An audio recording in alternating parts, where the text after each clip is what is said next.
taking a peek at the steering wheel as well as the cluster screen inside of the Genesis G70. Now, there are technically two different cluster screens that are available, so it's either going to be this 8-inch or there's a full 12.3-inch digital screen.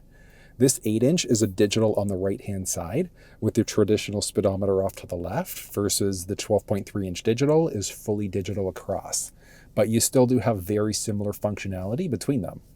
The steering wheel inside of the vehicle is very comfortable. Honestly, like the materials here feel fantastic. Adjusting the steering wheel is just by your left knee. So there's a switch there so you can go in, out, up, and down to find that perfect position for you. And it's also tied into your memory profile buttons along the side. So you can set up your driver's seat the way that you'd like to, your steering wheel the way that you'd like to, your side view mirrors the way that you'd like to, and then you're going to hit set and then either 1 or 2 for it to remember your own personal profile. So a big benefit there is that if somebody's played around with the settings, whatever the case may be, you could then push in order to reset it back to your preferred layout instead. The steering wheel is also heated inside the vehicle. So down the center stack, you've got a button there that you can push for 2 individual levels, and it's heated all the way around. It's really nice. There are a series of different buttons that you're going to need to worry about. So let's go through. We'll start off with the stocks. So on the left-hand side, you've got your light selector. I honestly always just recommend keeping yourself in the auto mode. That's the best way that you can go, unless you want your high beams permanently locked out. Because when you're in the auto mode, what happens is if the vehicle recognizes it needs the high beams, it'll automatically turn them on. If somebody's oncoming, it'll dim them before turning them right back up again. If you want them permanently locked out though, go to the very top. You can push away in order to lock out the high beams, pull towards you in order to turn them off instead. So very straightforward there, but yeah, like I said, light mode, you're going to want to be in the auto mode the majority of the time.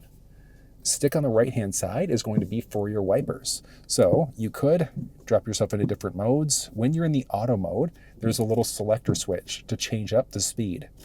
So you've got a few different options that are available there, or you can go into one of those hyper speed modes instead.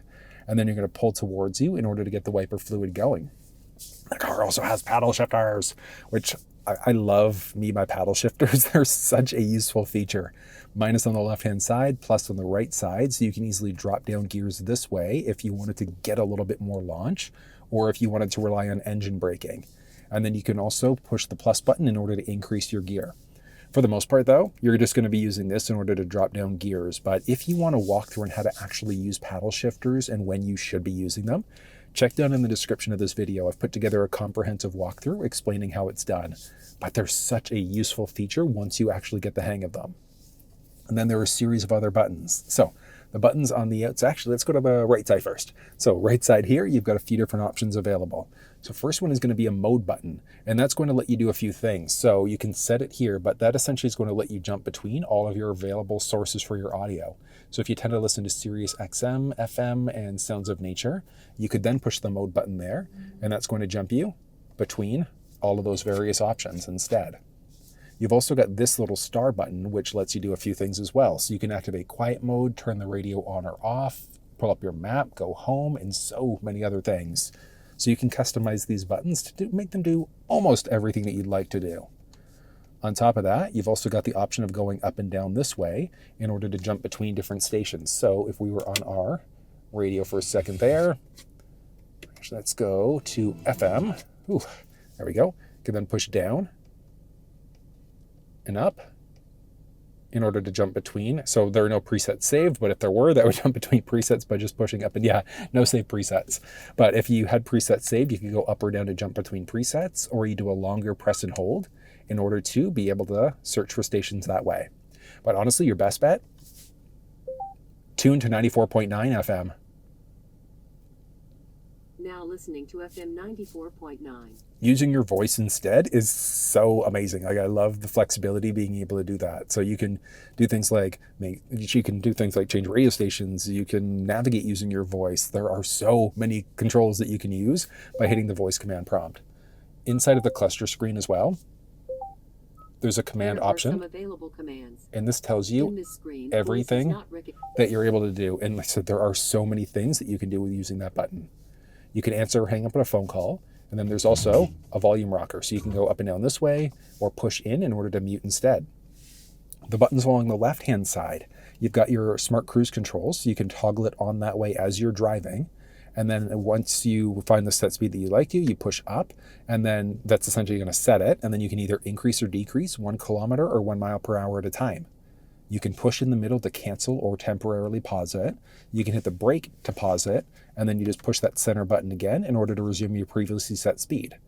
And then you've got this button, which is a distance indicator. It's how close or far are you away from the vehicle that's in front of you. I want you to think of that almost like a 1 Mississippi, 2 Mississippi type of a rule. General rule of thumb, 1 is okay on residential streets, in my opinion, and then you could pretty much be like 2, maybe 3 on the highway, depending on your own comfort level for how close or far away you want to be from the car that's in front of you. But if you want to walk through on how this actually works in person, check down in the description below. I put together a comprehensive walkthrough showing you how it's done. Then this one is a lane follow assist. It is a really good system, especially when you use smart cruise control in tandem with this on the highway. Not fully self-driving, Hyundai's not there yet, but it keeps you perfectly balanced in your lane as you go. So it can literally go around bends for you. It is an amazing, amazing system. But like I said, you could turn all of these off if you want to, but honestly, driving with these, extremely useful. And then there are a series of different options that are available inside of the cluster screen. But I love that Genesis logo. Oh, it looks so good. So good. Hyundai, love it. All right, so along the top left-hand side, you've got your speedometer there. You've also got your fuel gauge. From there, in the middle, you've also got your fuel listed a different way. So you've got 509 kilometers full empty. This is going to work out the same way that way. Outside temperature, your current odometer reading, what gear you're currently in, so whether that's park, reverse, neutral, drive, whatever the case may be. So very straightforward.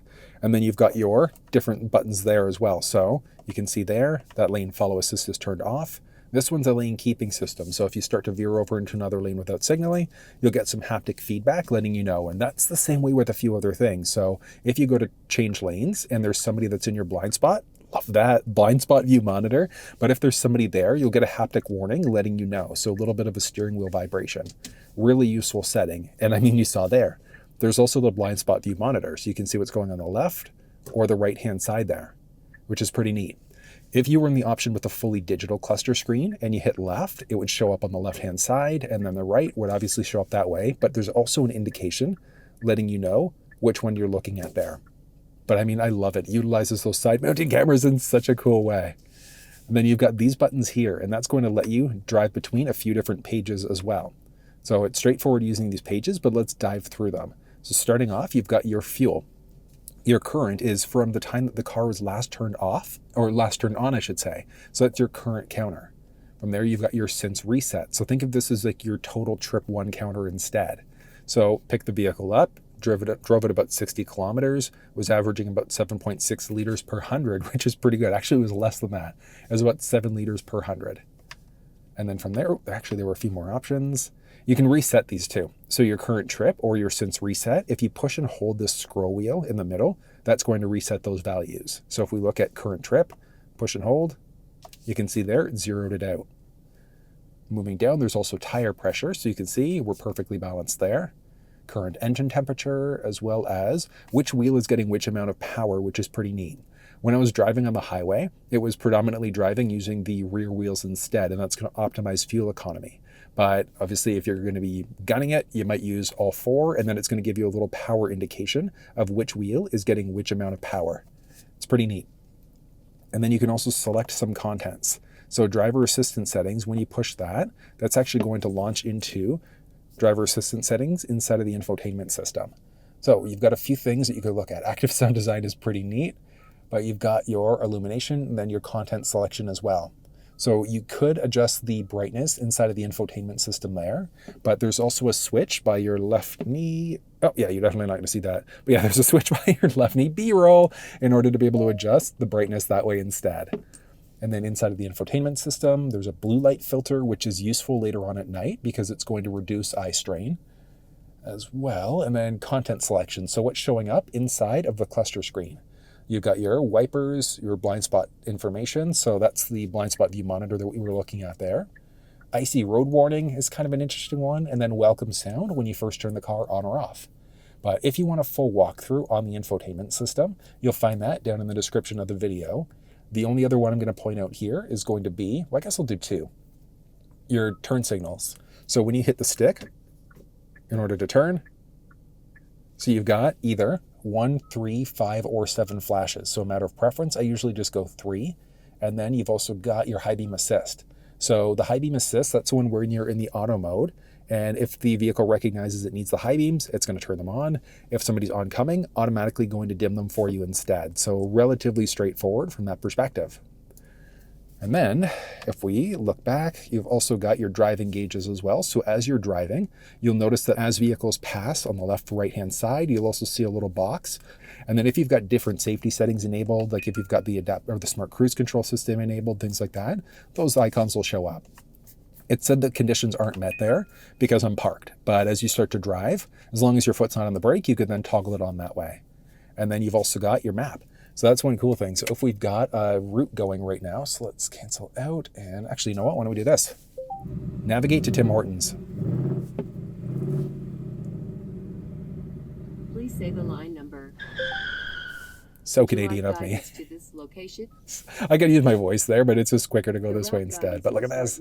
So it's not full mapping cluster inside of this screen, but you at least have your turn-by-turn direction. So it's going to let you know which way you need to go.